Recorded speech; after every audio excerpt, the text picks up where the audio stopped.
Good afternoon. My name is Edith Kimani. This is KTN Weekend at 1, and here's the news bulletin. We begin here in the capital, Nairobi, where the Governor, Dr. Evans Kidero, and the Ministry of Transport have moved to address the nightmare of day-long traffic jams in the city, triggered by the partial closure of some roundabouts. Now, motorists have been spending hours, especially on Mombasa Road and Langata roads, and the ministry, together with the Nairobi County government, have now announced that the southern bypass, which was set to be open in November this year, will now be opened next week Friday. Now, this bypass starts off on Mombasa Road and goes through Langata Road all the way to Kikuyu town, and will in the next 7 days undergo fast-tracked gravelling ahead of the opening on Friday. All heavy trucks weighing 8 tons and above have been asked to use the bypass from 5 a.m. to 10 p.m. There will also be an exit just before the Bunyala roundabout for vehicles from Langata Road headed to Mombasa Road. Sharon Momanyi will bring us these details later. We now cross over to Garissa County, where reporter Faisal is standing by. Now, leaders are meeting there with regard to the security concerns, specifically after the Garissa University attack. So, Faisal, what's the very latest? I understand that the leaders are speaking to the community leaders to try and get the people behind these attacks. All right, Edith, what's going on currently is these leaders from northern Kenya to meet various people. Yesterday, as we are aware, they've met the chiefs and give them the ultimatum of 1 week to bring the list of people they think are Al-Shabaab sympathizers and are behind this attack in their villages. And as per today, the leaders are now talking with the religious leaders in the perspective of radicalization and what caused these youth be radicalized under the Islamic perspectives. And they have given also a hotline, numbers, and an email address. And although they have not disclosed whether this call center will be established in these 3 counties, Wajir, Mandera, and Garissa, but they've told the local that the in charge of these call centers will be people who are Somali speaking, and any person to give information to them. And Edith, you know that people from this part of the country, they have that fear to give information to the law enforcers. And now what these leaders are creating or to restore is a bridge between the locals and the security agencies. Okay, now Faisal, we do know that there's been that problem of the locals being extremely mistrustful of security agencies in those 3 counties. Have the leaders addressed this concern today? They have basically talked about that issue, and later on they will be meeting the youth and then the non-locals. And then they also will also meet the security agencies. They listen the perspectives of the locals, that what they have towards the security officers, and then they will discuss with the security officers, later on come with a solution on how they will work together. All right. Now, Faisal, speaking of solutions, you did mention that yesterday the chiefs were asked to name the people who they suspect to be behind the Al-Shabaab. Have we had any response from them today? Are they actually able to do this? Do they have these names? At par now, Edith, we are waiting, and the leaders are now meeting the youth, and later on they will meet the chiefs so that they submit what they have. Basically, we will be waiting for these leaders to address us later in the evening on what they have discussed with the chief. All right. Well, thank you very much, Faisal Abdul Rahman, who is on the phone from Garissa, where leaders are meeting with community leaders, rather.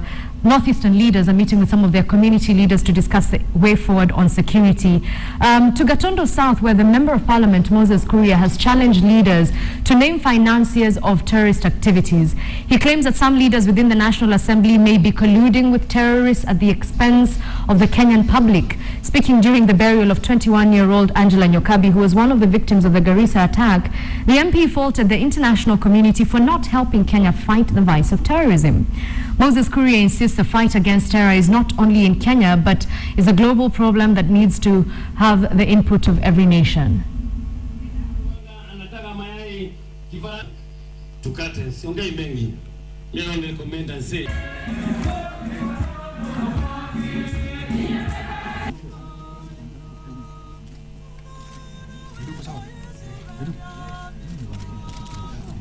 The issue of sharing intelligence is not a favor. If you share intelligence with the government of the Republic of Kenya, you are not doing the government of the Republic of Kenya a favor. It's an international obligation. Because we are not helping us. It's a common enemy we face, all of us. And this issue of using security intelligence as a political leverage, as a diplomatic tool, is outdated, is archaic, it's stupid. It's about time. Don't see us in magnificent suits. Don't see us driving big cars, and you think we are all human beings. Within us are real and certified monsters. Nominated Member of Parliament Dr. Odinga has criticized the Jubilee government over what he called failure to tackle insecurity within the country. The MP faulted the head of state over his directive to have 10,000 police recruits whose selection was annulled by a court order to report for training immediately following the Garissa attack. It's completely illegal, and the president, who swore to protect and uphold the constitution, cannot be the first one violating the constitution. It cannot be the first one violating the law. This is actually telling the people, what am I supposed to do as an ordinary citizen? If my own president is himself violating the constitution, going against an act of parliament, and going against, all the rules of natural justice. Come May, Nyeri County will host thousands of pilgrims for the historic beatification for Sister Irene Stephanie. Preparations are still underway, with the latest being the arrival of a sacred casket. Dorcas Wangira has a story.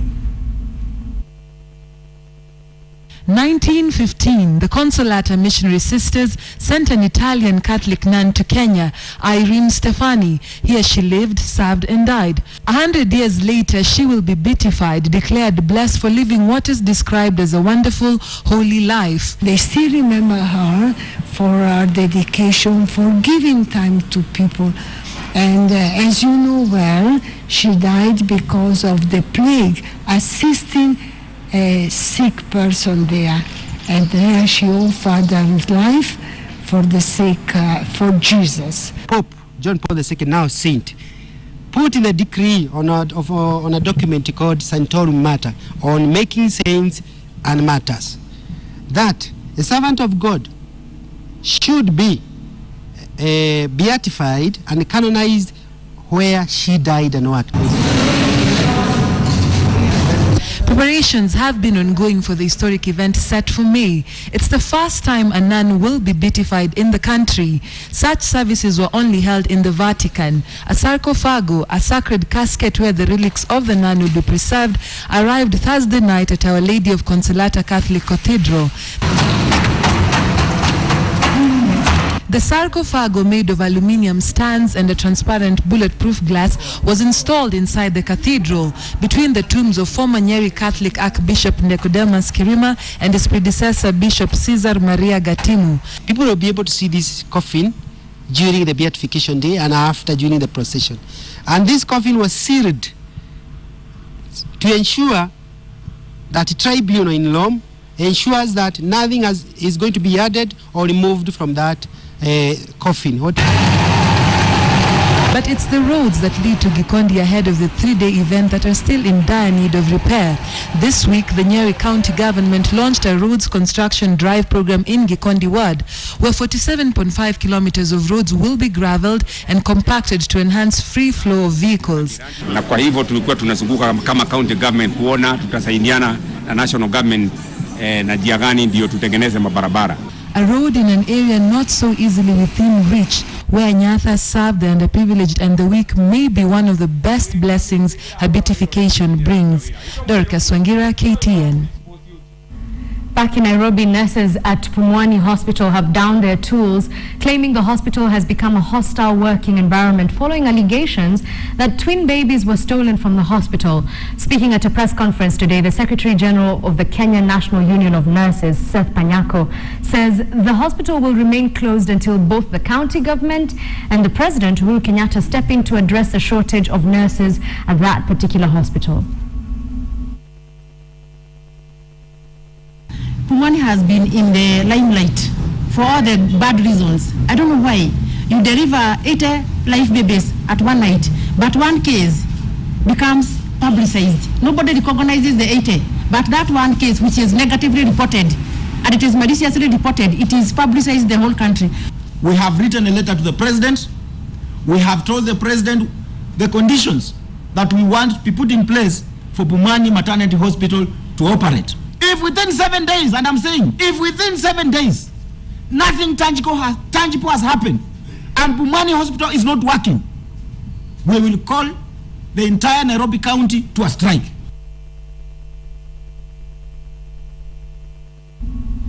Ugandan writer, director, editor and producer Isaac Nabwana makes action-packed feature-length films, all for a budget of less than 20,000 shillings, which the cast and crew then sell door-to-door.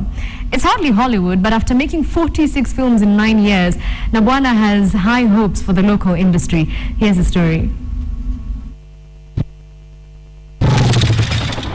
A masked man on motorbike falls to the ground, his bike taken by a dreadlocked foe just moments later.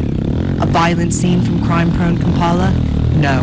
This drama playing out is fiction, from the action-packed film Operation Kakunguliro, due for release later this year by Ramon Film Productions. The set is a scrapyard in Wakaliga, a slum in Uganda's capital now baptized Wakaliwood.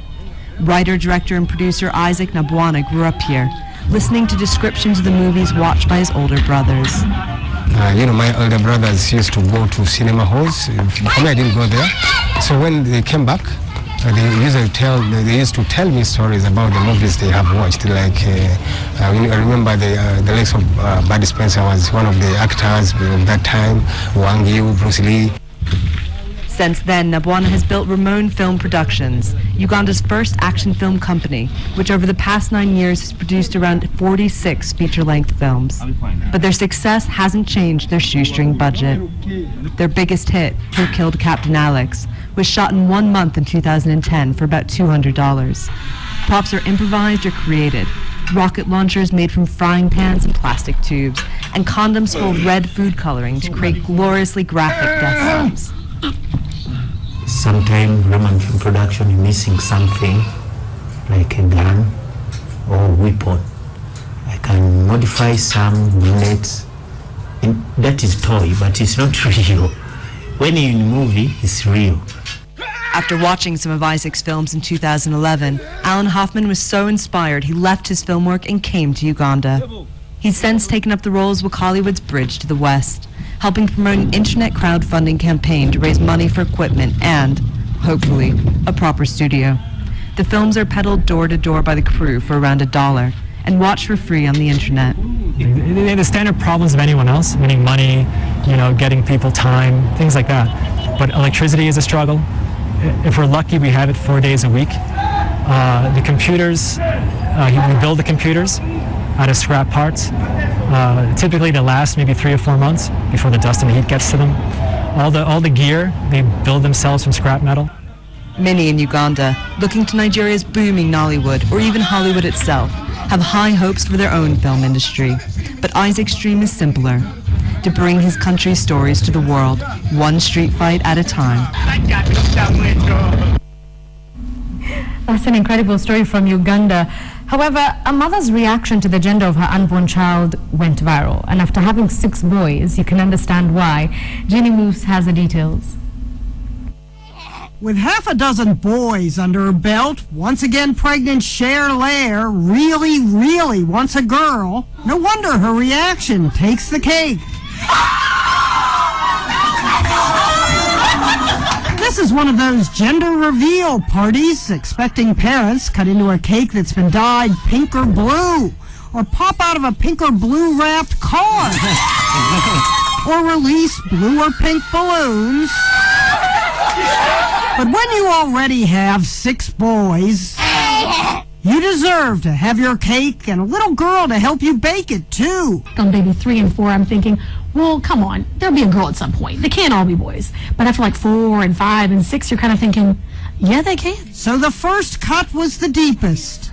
Shoot, how do I get in? In this case, the doctor wrote down the gender, a friend picked up the envelope, another friend made the proper cake without the parents knowing what color was inside. And when Cher saw that pink, she fell into her mother's arms, a reaction that went viral, even got her an invitation to the Ellen Show.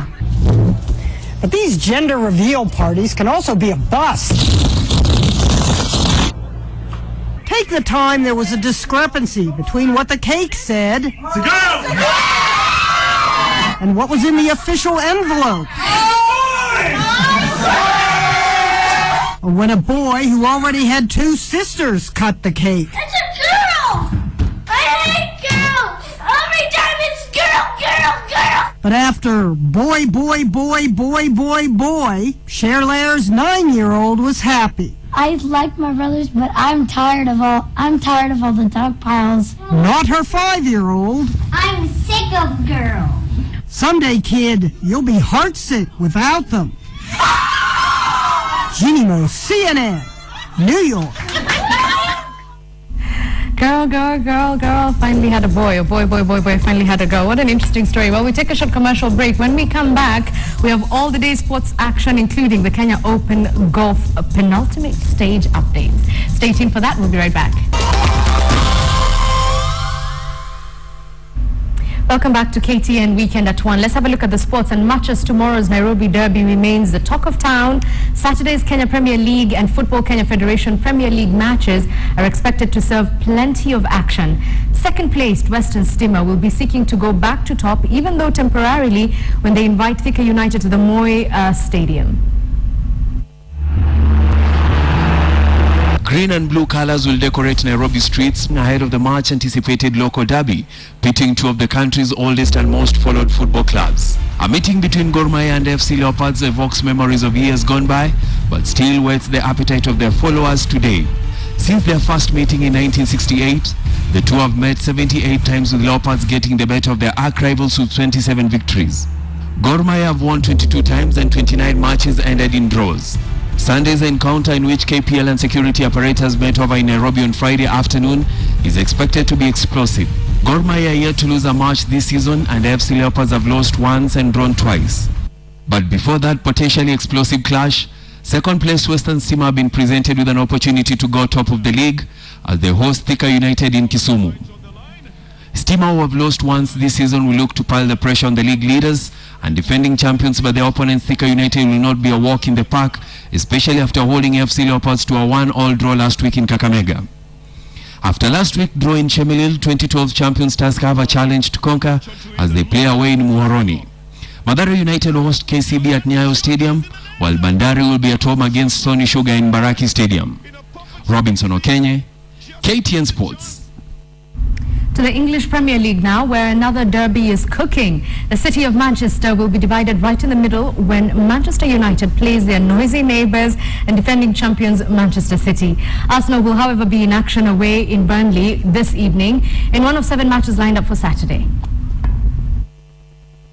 The league title has alternated between the clubs for the past 4 seasons, a far cry from United's dominance for much of the Premier League era. I think it's just a real good contest now. I think, there was once upon a time when I was at City where if you finished mid-table and managed to get a decent result against Manchester United, that was okay. That's no longer the case. City want to be winning trophies and winning the title. They're not going to do that this year, but they will be desperate to finish with Manchester United. Since Sheikh Mansour's arrival back in 2008 catapulted City into the Premier League's elite, both sides have won 6 derbies each. United initially had the upper hand, but the most recent meetings have belonged to City. They go into Sunday's game on the back of 4 straight wins over their rivals. It's something that United have to do, having not had much success in the derby of late. Man United will want to turn that around for that reason and for the points total as well. It's a pride thing for players as well. being able to leave your house knowing you've won the derby is so much easier than if you've lost it and, you know, walking around Manchester. So yeah, important. Whichever side of Manchester triumphs at the weekend, this season looks likely to be the first since 2011 without a Premier League winner from the city. Senegalese footballer Souleymane Diawara has been arrested in France as part of a police investigation in a fraud case. The Nice player was arrested on Thursday night and has been transferred to a larger prison facility. The former Marseille defender, according to the report, claims to be the victim of the scam. He was questioned at a police station before being transferred to a prison in Marseille. Diawara's lawyer revealed to a French TV station that the player was arrested for pressuring a car dealer who sold a car but never delivered it to the player 2 years ago. He has 2 French title medals with Bordeaux and Marseille and has won the League Cup 4 times. Colombia's fragile peace process was given a morale boost by 10,000 spectators cheering on some of Latin America's greatest soccer stars. One day after a march for peace drew millions to Colombia's streets, a march for peace drew some of the world's most famous soccer stars to the pitch.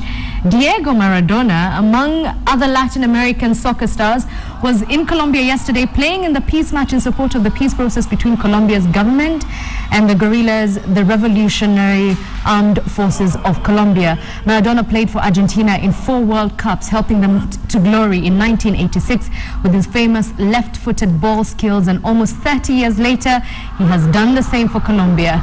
Colombia's armed conflict has left nearly 5 million displaced and 600,000 dead over the past half-century.